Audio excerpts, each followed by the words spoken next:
13 साल का लड़का अपने घर में सुसाइड कर लेता है और सुसाइड नोट में लिखता है कि मम्मी आप रोना मत, ऑनलाइन गेम में 40,000 रुपये डूब गए हैं, इसलिए ऐसा कर रहा हूँ। एक और दूसरे शहर में 14 साल का लड़का है, वो सिर्फ इस वजह से सुसाइड कर लेता है क्योंकि उसकी मम्मी उसे स्मार्टफोन छीन लेती है और उसे लेकर ऑफिस में चली जाती है। बच्चे को मोबाइल गेम की लत लगी हुई है। ऐसी बहुत सारी खबरें आती हैं जो खबर सुनने वाले के लिए कोई नई बात नहीं है, लेकिन जिसके परिवार या उसके किसी फैमिली मेंबर के साथ ऐसा हो रहा है उससे एक बार पूछ कर देखिए उसको कितना बुरा लगता है। जिंदगी जीने का पूरा हौसला टूट जाता है। हमारे देश में करीब 76 करोड़ लोग स्मार्टफोन यूजर हैं, जिसमें से देश में 38 करोड़ लोग 2022 में किसी न किसी तरह का गेम जरूर खेलते हैं। ऐसे में मैं खुद को रोक नहीं पा रहा हूँ ये जानने की कोशिश करने से कि आखिर स्मार्टफोन के यूज से हमारे बच्चों पर कितना बुरा असर पड़ रहा है और क्या इस समस्या का कोई सॉल्यूशन है या नहीं। हर समस्या और समाधान की गहराई से जांच पड़ताल करने के बाद में ये टॉपिक आपके लिए लाया हूँ, इसीलिए इसे आपको बिना स्किप किए पूरा देखना चाहिए। आज हम हर उस बिंदु को कवर करेंगे जिनकी हेल्प से हम ये जान सकेंगे कि कहीं हम स्मार्टफोन के प्रभाव में तो नहीं फंस गए। कितने लोगों के फैमिली में इतने बच्चे हैं जो बिना कार्टून देखे खाना नहीं खाते। वो तब तक कोई बात नहीं मानते जब तक उनके हाथ में स्मार्टफोन ना दे दो। ये बच्चों की बात नहीं है, बड़े भी कम नहीं हैं। कहीं पर ट्रैवल करते हैं तो उनकी मुंडी नीचे ही रहती है। पास पड़ोस में कौन है, देश दुनिया में क्या चल रहा है, प्रकृति में क्या चल रहा है, सर्दी गर्मी बरसात क्या चल रहा है, कोई मतलब नहीं, केवल अपने मोबाइल से मतलब है। WHO ने बच्चों को लेकर एक गाइडलाइन जारी की थी जिसमें बताया गया था कि उम्र के हिसाब से बच्चों को कितना टाइम मोबाइल स्क्रीन के सामने गुजारना चाहिए। वो बच्चों की गाइडलाइन थी। हम बड़े क्या कर रहे हैं, हम बच्चों के सामने ऐसा क्यों एग्जाम्पल पेश कर रहे हैं। हमारे सपने इतने हल्के हैं कि जो छोटी सी 4 से 6 इंच की जो स्क्रीन है उसके अंदर ही सिमट कर हम रह गए। यह एक ऐसी लत है जो बहुत सारे लोगों को चपेट में ले रही है। एक रिपोर्ट में आया था कि 50% से ज़्यादा टीनेजर्स मोबाइल फोन एडिक्टेड हैं। रिपोर्ट में ये बताया गया कि 48% टीनेजर्स लोग ऐसे हैं जो नोटिफिकेशन को लेकर एडिक्टेड हैं। सोशल मीडिया पर कोई भी नोटिफिकेशन आता है तो उसको चेक करेंगे। करीब 73% लोग ऐसे हैं जो हर घंटे अपने डिवाइस को बिना मतलब के चेक करते हैं। ये जो चीज़ है ना वो नशे से भी खतरनाक है। मैं यहाँ पर नशे को अच्छा नहीं बता रहा हूँ, नशा कोई भी हो बुरा है। जानता हूँ आज के टाइम में स्मार्टफोन जरूरी है, पढ़ाई उसी में होती है, ऑनलाइन क्लासेस उसी में लगती है, नॉलेज उसी से बढ़ता है, साथ में हमारी सिक्योरिटी भी बढ़ती है। कोई भी बच्चा कहीं भी जा रहा है, एग्जाम देने जा रहा है या कहीं पर भी जा रहा है तो मोबाइल जरूरी होता है, बात करनी जरूरी होती है, लेकिन वो जरूरत कहीं जहर तो नहीं बन जा रही। कितनी फैमिली में ऐसा होता है कि स्मार्टफोन को लेकर लड़ाई होती है, सारा दिन मोबाइल को चलाता रहता है, कुछ काम नहीं करता। जहाँ पर फोन नहीं चलाना चाहिए, जहाँ पर सिचुएशन बोल रही है कि यार तुम्हें कुछ और काम करने की जरूरत है, वहाँ पर फोन यूज किए जा रहे हो। जैसे सोते टाइम अपनी नींद से कॉम्प्रोमाइज कर लोगे, मोबाइल से कॉम्प्रोमाइज नहीं करोगे। भले ही कितने चिड़चिड़े हो जाओ, कितने डिप्रेशन हो जाओ, कितने बेचैनी आ जाए, मोबाइल नहीं छूटने वाला। हो क्या रहा है यार। अधिकतर जो टीनेजर्स और जो यंग पीपल हैं ना, वो अपने स्मार्टफोन का यूज या तो गेम खेलने के लिए लेते हैं या फिर फालतू का वीडियो देखते रहेंगे, टाइम पास करते रहेंगे, चैटिंग करते रहेंगे। हम सबसे पहले ये समझना है कि आखिर किसी भी वीडियो को इतना एडिक्टिव क्यों बनाया जाता है, क्यों जो गेम और वीडियो बना रहा है उनको बिजनेस करना है। गेम को ऐसा बनाया जाता है ना कि उसे अलग अलग लेवल पार करने पड़ते हैं। उससे हमें एक आर्टिफिशियल सर्टिफिकेशन मिलता है कि हाँ यार मैंने इतने लेवल पार कर लिए। बचपन में जो गेम खेलते थे, भागना दौड़ना, क्रिकेट खेलना, वो सब कहाँ गया। तो स्मार्टफोन के अंदर आपके गोल्स हैं वो आपके रियल लाइफ में क्यों नहीं। रियल लाइफ में ऐसा नहीं होता, आपको बताना पड़ता है कि मंजिल कितनी दूर है। हो सकता है कि आप 1 साल में अपनी मंजिल प्राप्त कर लो या हो सकता है कि आपको 10 साल लग जाएं। यह एक सबसे बड़ा रीजन हो सकता है यहाँ पर। इसीलिए आपके जो रियल लाइफ के गोल्स हैं उसमें आपको कोई डोपामाइन नहीं निकल रहा है। लेकिन एक बार सोच कर देखिए, जब आप इस दुनिया से चले जाओगे तो आपको किस लिए लोग याद करेंगे। क्या आपको इसीलिए याद करेंगे कि भैया उस गेम में 20 लेवल तक पार कर लिए थे? आपको इसलिए याद किया जाएगा कि अपने रियल लाइफ में क्या क्या किया है। अगला सोल्यूशन है बच्चों को उनके प्रोग्रेस के बारे में बताएं, उनको मोटिवेट करें कि वे सेल्फ मोटिवेट रहें। भाई ये जिंदगी तुम्हारी, जो वीडियो बना रहा है, जो गेम बना रहा है, उसका काम है पैसा कमाना। अच्छी चीजें देखो, अच्छी वीडियो देखो जो आपके लाइफ में कुछ क्वालिटी ऐड करें। वो ऐसा काम करो जिससे आप अपने लाइफ में आगे बढ़ पाएं। ये जो स्मार्टफोन और सोशल मीडिया की लत है ना, अगर आप उसमें कोई प्रोडक्टिव काम नहीं कर रहे हो तो वो आपको नुकसान नहीं कर रही है। मुझे उम्मीद है कि आपको स्पीच का मीनिंग समझ में आ गया होगा।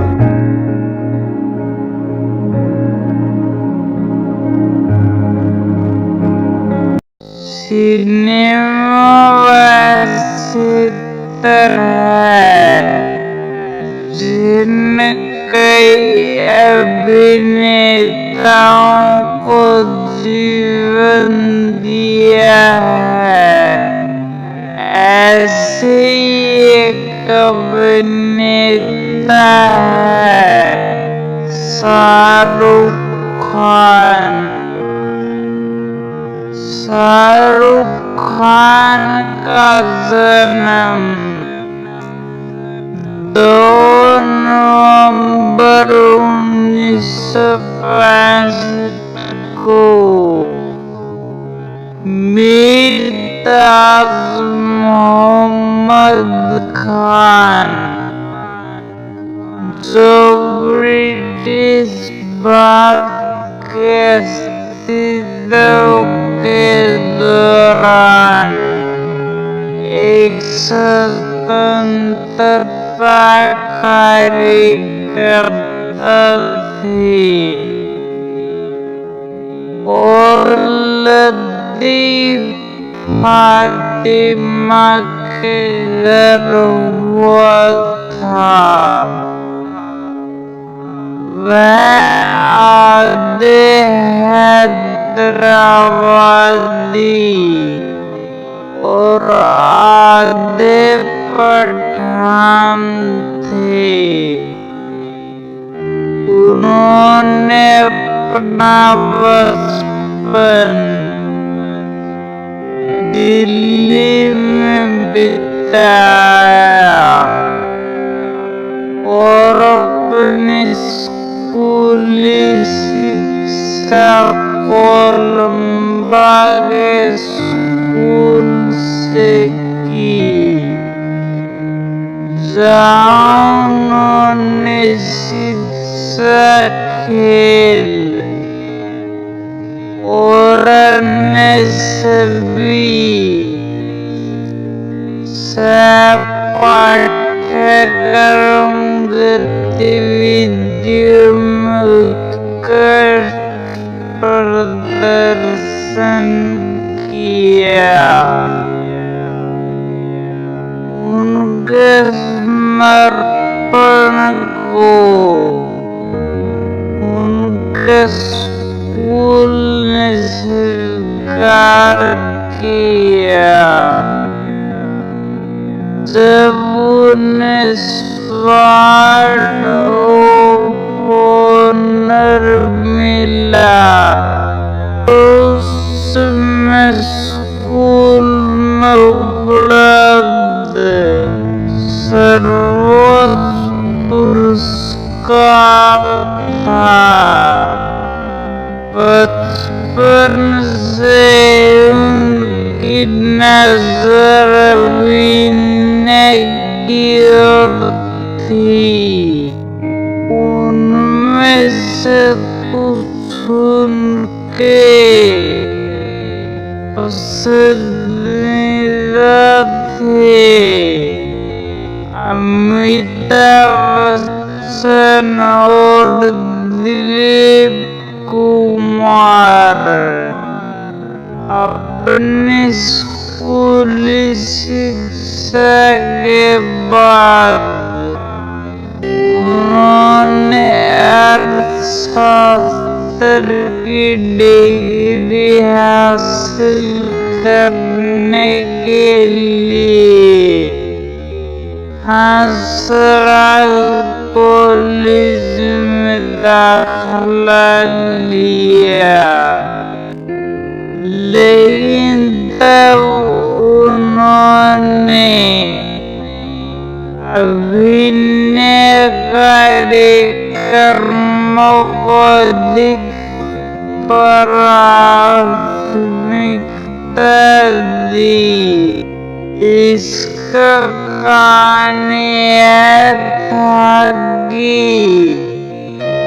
वह अपना आधा दिन दिल्ली थिएटर एक्शन ग्रुप के साथ बिताते थे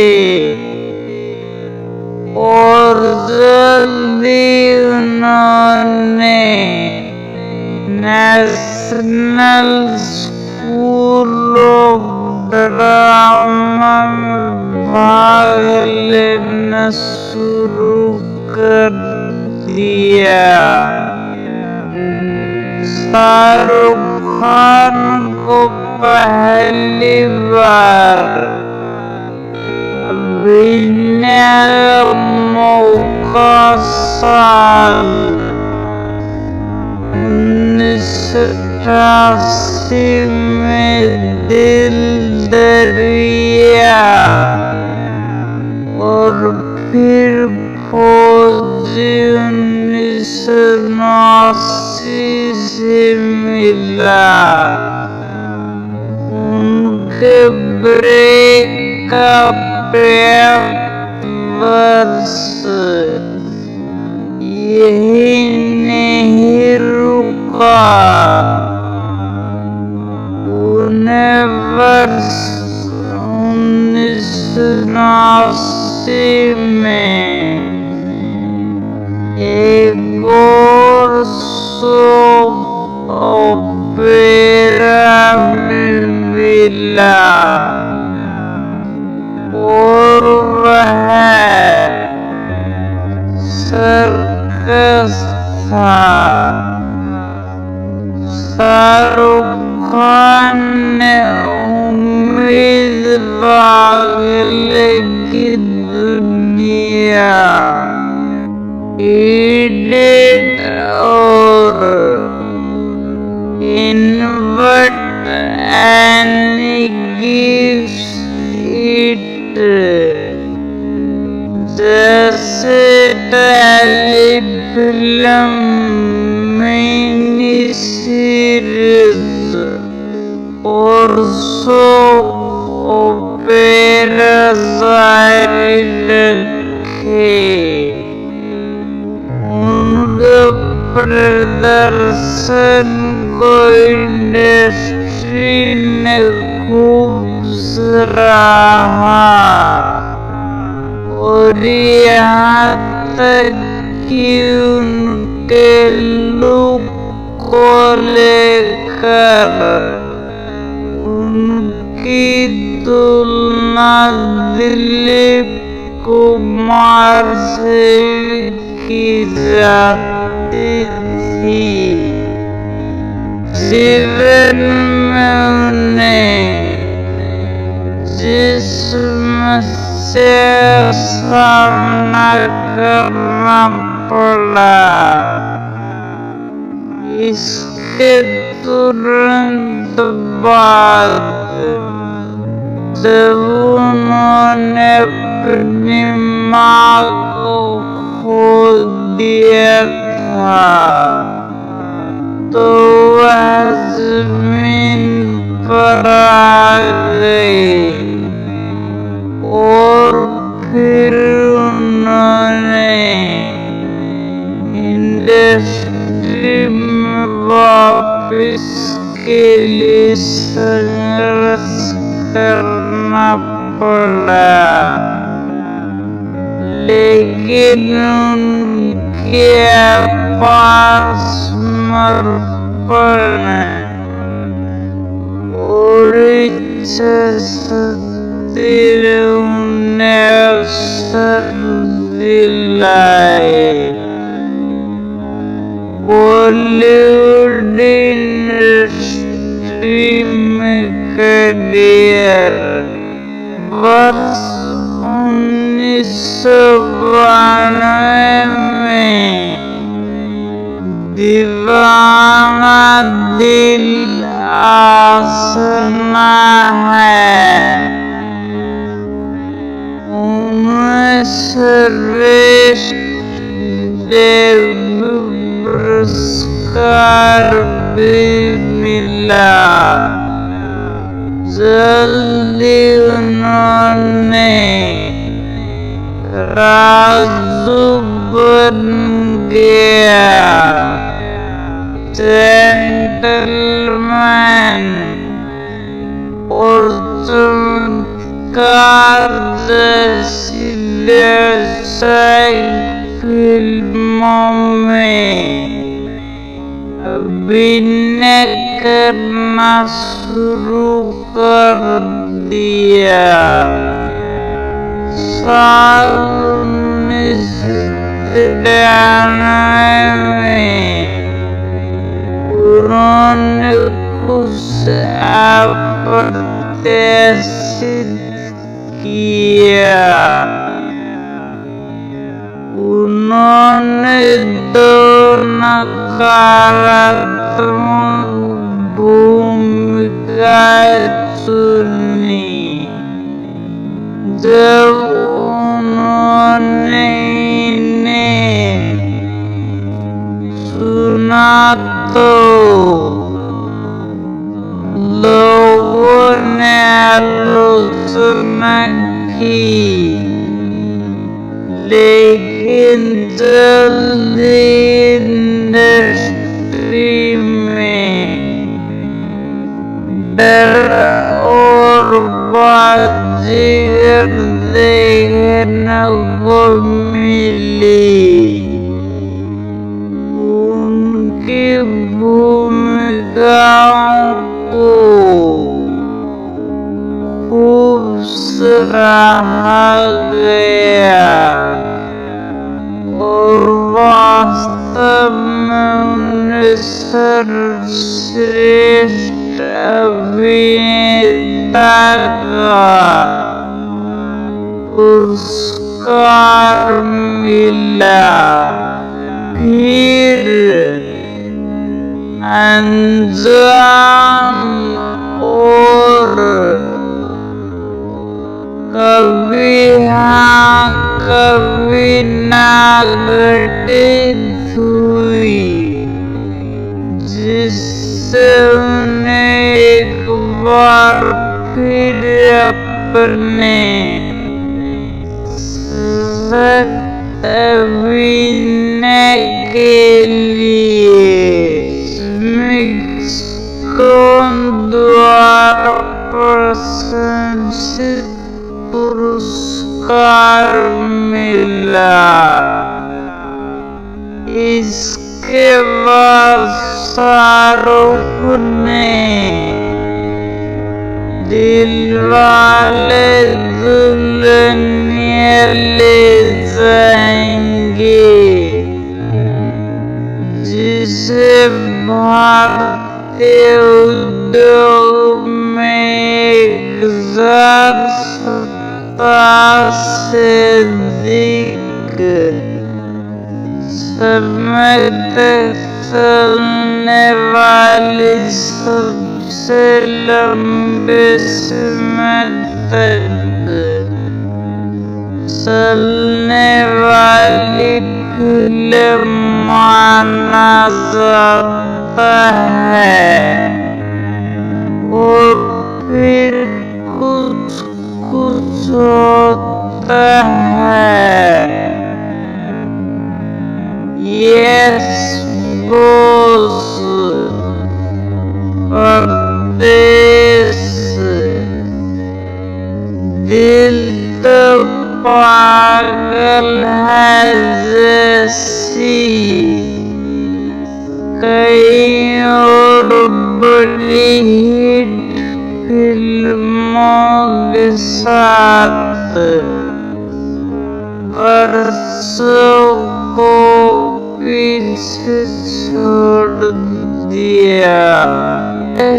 चोपड़ा और शाहरुख खान को उस इंडस्ट्री की सबसे से वैसा एक जोड़ी बाजा था।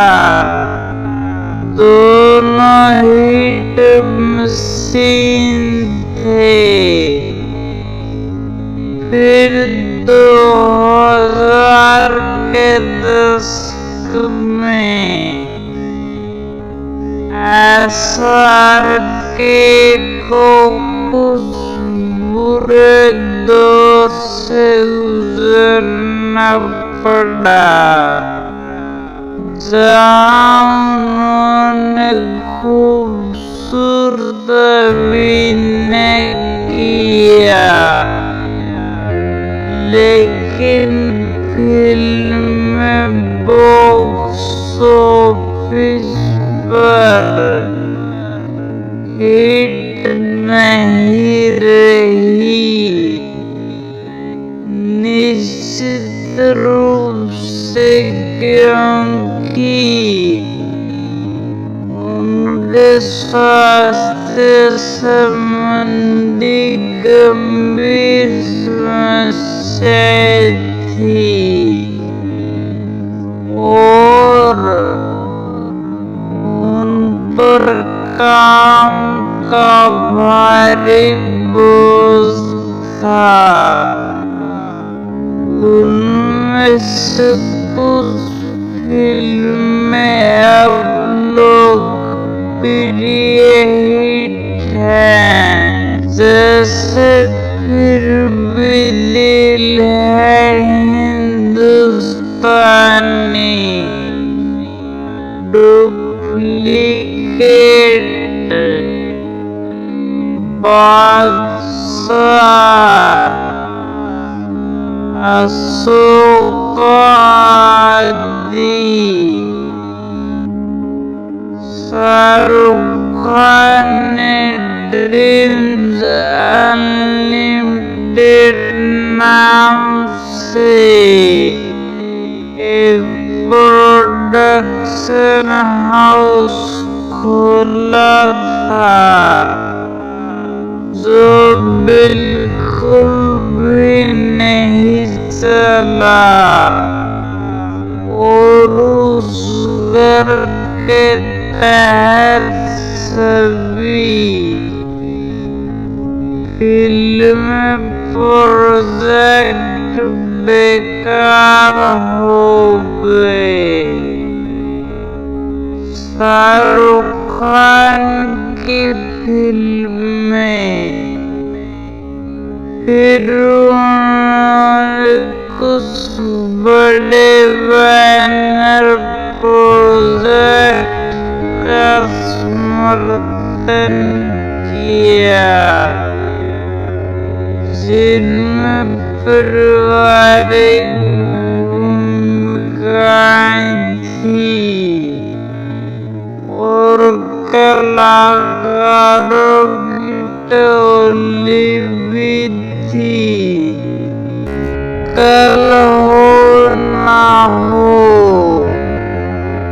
चलते चलते, कभी खुशी कभी गम, देवदास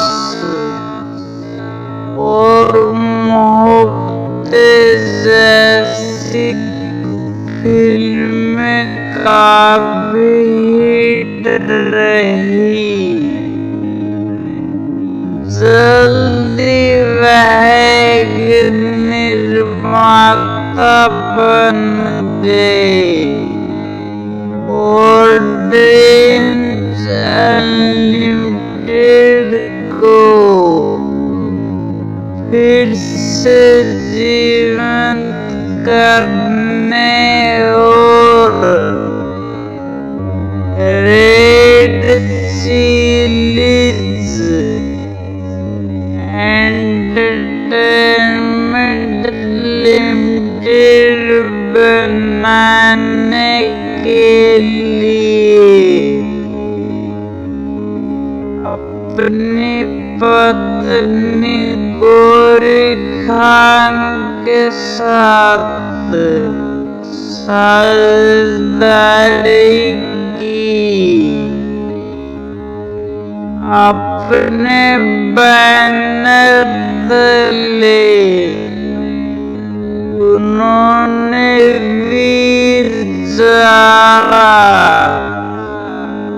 और मैं हूं ना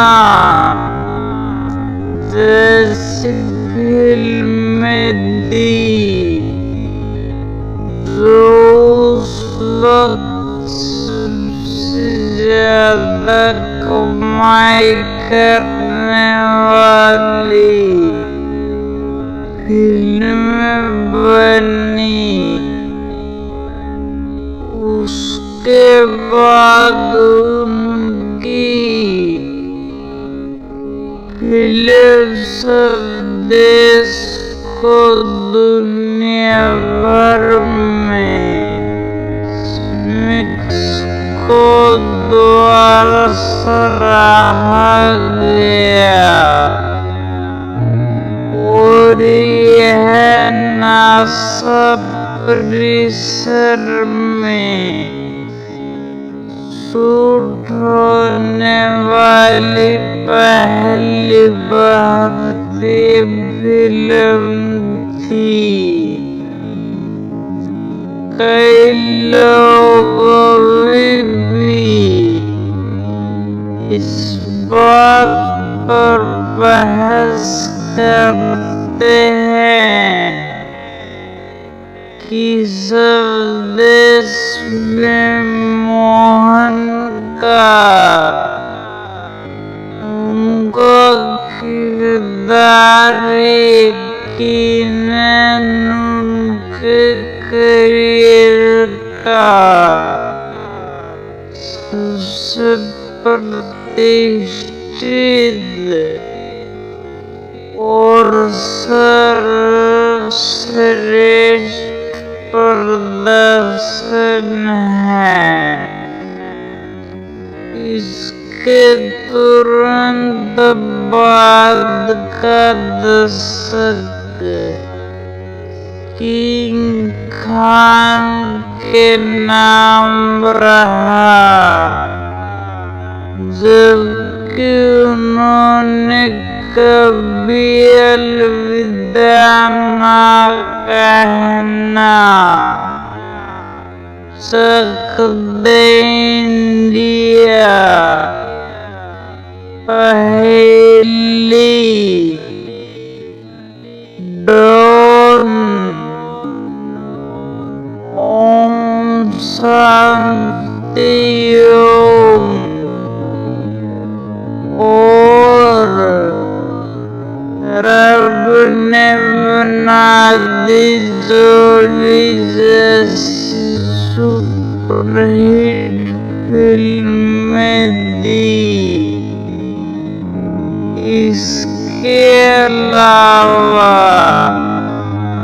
पिछले कुछ वर्षों के दौरान Happy New Year, Chennai express,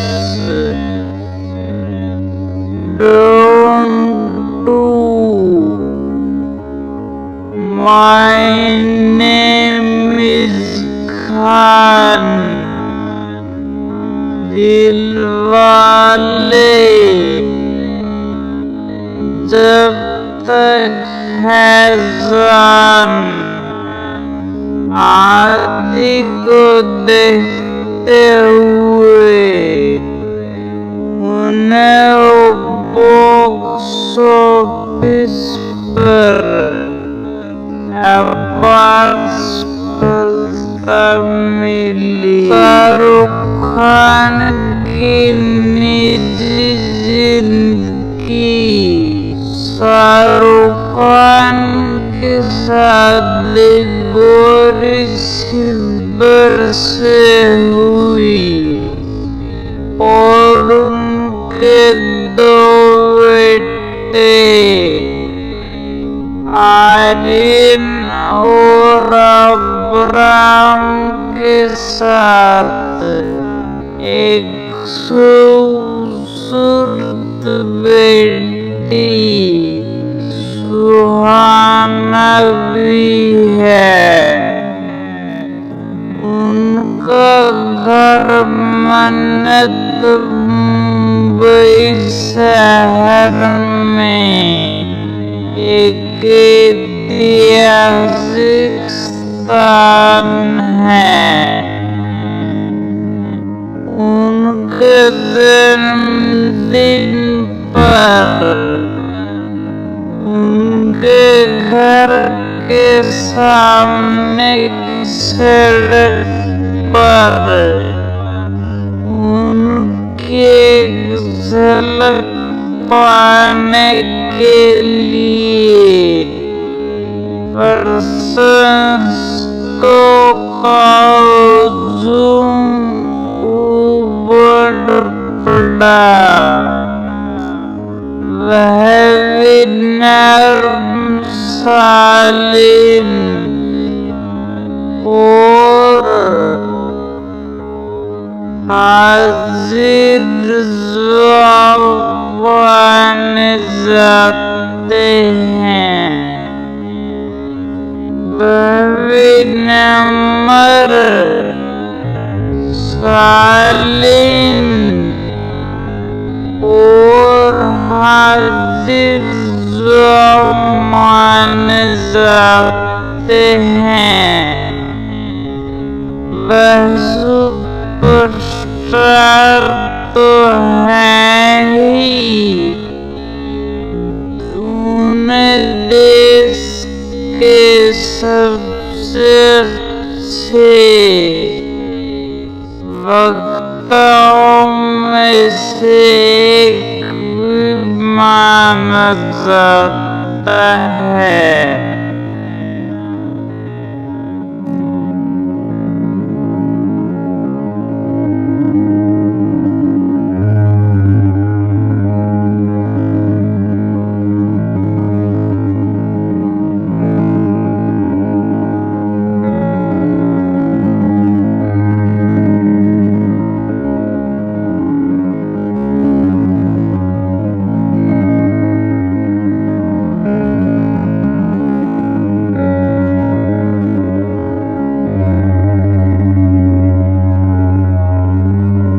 Bill Gates की सफलता की यात्रा किसी अमीर से अमीर बनने की कहानी नहीं है। 1955 में जन्मे विलियम हेनरी गेट्स का जन्म और पालन पोषण सिएटल वॉशिंगटन में एक काफी धनी परिवार में हुआ था। उनके पिता एक वकील और उनकी मां फर्स्ट इंटरेस्ट बैंक सिस्टम में थी और यूनाइटेड वे ऑफ अमेरिका के निदेशक मंडल ने उनके भीतर प्रतिस्पर्धा को प्रोत्साहित किया। एक बदमाश बच्चा होने के कारण गेट्स को बेहतरी की तलाश करने की प्रेरणा मिली। गेट्स को कम उम्र में ही कंप्यूटर और प्रोग्रामिंग के प्रति जुनून पैदा हो गया। 1968 पहला कार्यक्रम बनाना 13 वर्षीय गेट्स को लेकसाइड प्रेप स्कूल में नामांकित किया गया था, जहां उन्होंने अपना पहला कार्यक्रम लिखा था। 8वीं कक्षा में रहते हुए उन्होंने बेसिक में जनरल इलेक्ट्रिक सिस्टम की प्रोग्रामिंग में रुचि विकसित की और इसे आगे बढ़ाने के लिए उन्हें कक्षाओं से निकाल दिया गया और इसीलिए गेट्स ने अपना पहला प्रोग्राम जनरल इलेक्ट्रिक मशीन में बनाया। उनकी मुलाकात पॉल एलन से उस स्कूल में हुई जहां उन्होंने कंप्यूटर सेंटर कॉरपोरेशन के PDP-10 सिस्टम में बग ढूंढने के लिए मिलकर काम किया। गेट्स, पॉल और 2 अन्य छात्रों ने कंप्यूटर में और रॉयल्टी के बदले सूचना विज्ञान के लिए एक पैरोल कार्यक्रम लिखा। जब पूरा स्कूल गेट्स के प्रोग्रामिंग कौशल से अवगत हुआ तो इसने बहुत चर्चा पैदा की। 17 साल के गेट्स ने इंटेल 8008 प्रोसेसर पर आधारित ट्रैफिक काउंटर बनाने के लिए पॉल के साथ ट्रैफोडेटा नामक एक उद्यम शुरू किया। 1973 में उन्होंने नेशनल मेरिट स्कॉलर के रूप में स्नातक की उपाधि प्राप्त की और अगली शरद ऋतु में हार्वर्ड कॉलेज में दाखिला लिया। हालांकि गेट्स के पास हार्वर्ड में अध्ययन की कोई योजना नहीं थी और उन्होंने कंप्यूटर का उपयोग करने में बहुत समय बिताया। 1974 में वह हनीवेल में पॉल से जुड़े और 1977 में इंटेल के 8080 CPU पर आधारित MITS अल्टेयर 8800 जारी किया गया। 1975 में गेट्स ने MITS की रुचि जानने की कोशिश की। उन्हें अल्टेयर 8800 का प्रदर्शन करने वाला एक लेख मिला और उन्होंने MITS से संपर्क कर उन्हें मंच के लिए बेसिस दुभाषीय के बारे में सूचित किया।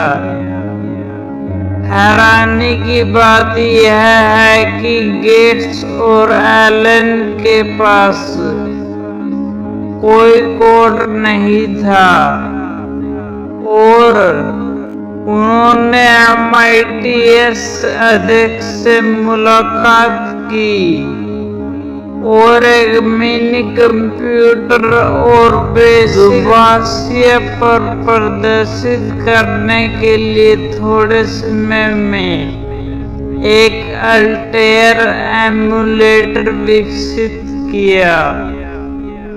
बैठक तत्काल सफल रही जिससे गेट्स और एलन को दुभाषीय को अल्टेयर बेसिक के रूप में वितरित करने के लिए MITS के साथ एक सौदा हासिल करने में मदद मिली। पॉल और एलन को MITS में काम पर रखा गया था और गेट्स ने नवंबर 1977 में एलन के साथ काम करने के लिए हार्वर्ड से छुट्टी ले ली थी। इस साझेदारी को माइक्रोसॉफ्ट नाम दिया गया। एक साल बाद हाइपन हटा दिया गया। और 26 नवंबर 1976 को व्यापार को माइक्रोसॉफ्ट कॉरपोरेशन के रूप में पंजीकृत किया गया था। 1980 में IBM ने नए IBM PC के लिए एक बेसिक दुभाषिया लिखने के लिए माइक्रोसॉफ्ट से संपर्क किया।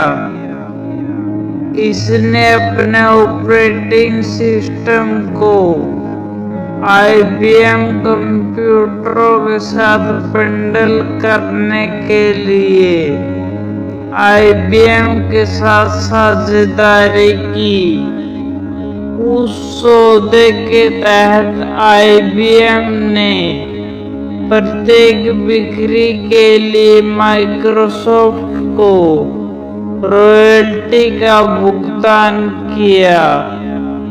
ऑपरेटिंग सिस्टम पर IBM के नाम के बावजूद प्रेस ने तुरंत माइक्रोसॉफ्ट को नए कंप्यूटर पर बहुत प्रभावशाली होने के रूप में पहचाना।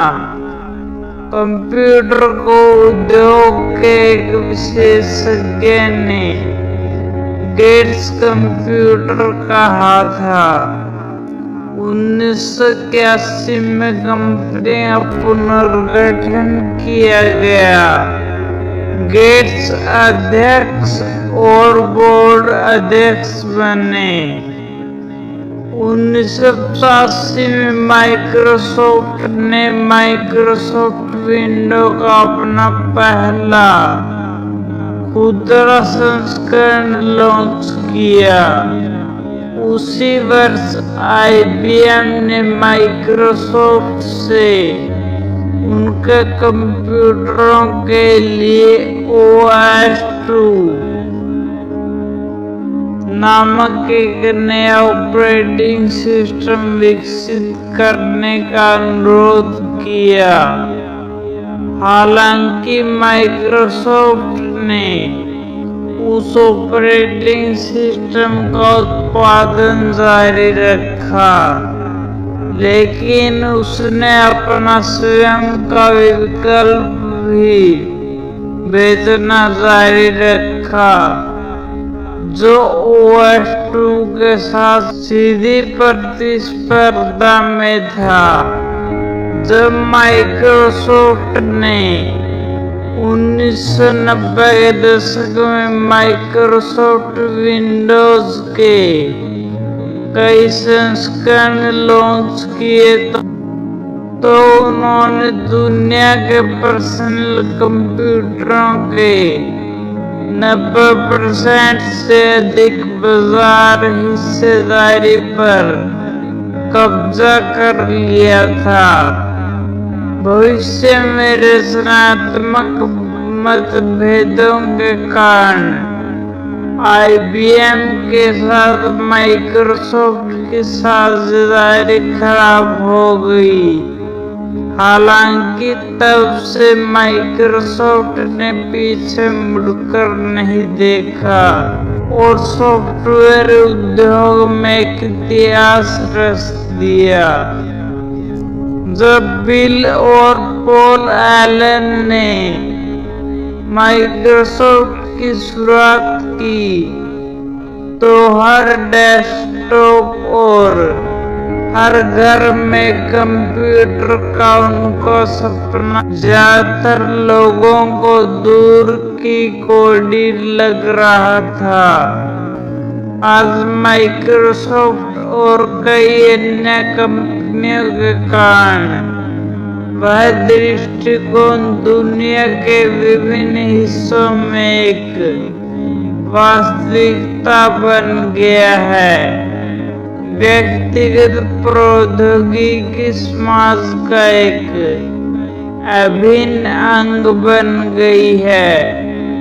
बिल गेट्स की सफलता माइक्रोसॉफ्ट और उसके आगे के उद्यमों की सफलता तक ही सीमित नहीं है। एक परोपकारी होने के नाते उन्हें दुनिया भर में अपार पहचान और सफलता मिली है। 1994 में गेट्स ने माइक्रोसॉफ्ट में अपने कुछ शेयर बेचकर अपनी विलियम एच गेट्स फाउंडेशन शुरू की। 2000 में माइक्रोसॉफ्ट ने अपना विंडोज 95 लॉन्च किया और उसी वर्ष गेट्स ने धर्मार्थ bill and Melinda Gates foundation की स्थापना की। 2001 में स्टीव बाल्मर के सीईओ की भूमिका संभालने के बाद वह माइक्रोसॉफ्ट के मुख्य सॉफ्टवेयर आर्किटेक्ट बन गए। 2008 में जब माइक्रोसॉफ्ट ने मूल एक्सबॉक्स लॉन्च किया तो गेट्स ने कंपनी में अपनी दैनिक नौकरी छोड़ दी। 2010 में बिल गेट्स, मेलिंडा गेट्स और वॉरेन बफे ने मिलकर द गिविंग प्लेस लॉन्च किया। यह दुनिया के सबसे धनी लोगों द्वारा अपने अधिकांश संपत्ति परोपकार के लिए समर्पित करने की प्रतिबद्धता थी। 2014 पद से हटना। 2014 में गेट्स ने आधिकारिक तौर पर अध्यक्ष पद छोड़ दिया। हालांकि वह बोर्ड में बने रहे और प्रौद्योगिकी सलाहकार के रूप में कार्य करते रहे। जब से उन्होंने बोर्ड से इस्तीफा दिया है, गेट्स की माइक्रोसॉफ्ट के दैनिक कार्यों में शायद ही कोई भागीदारी रही हो। गेट्स का अधिकांश समय परोपकारी गतिविधियों और सामुदायिक परियोजना में भाग लेने में व्यतीत होता है। बिल गेट्स ने कई फाउंडेशनों की सह स्थापना की। उनकी मृत्यु पर उनकी 80% से अधिक संपत्ति गिविंग प्लेस चैरिटी में गिरवी रख दी गई है। बिल गेट्स की सफलता की कहानी एक विचार और पतन के समय में आशा नया खोने की प्रतिज्ञा के साथ शुरू हुई। आज बिल गेट्स दुनिया के अधिकांश लोगों के लिए प्रेरणा बने हुए हैं और कई लोगों के लिए एक आदर्श हैं।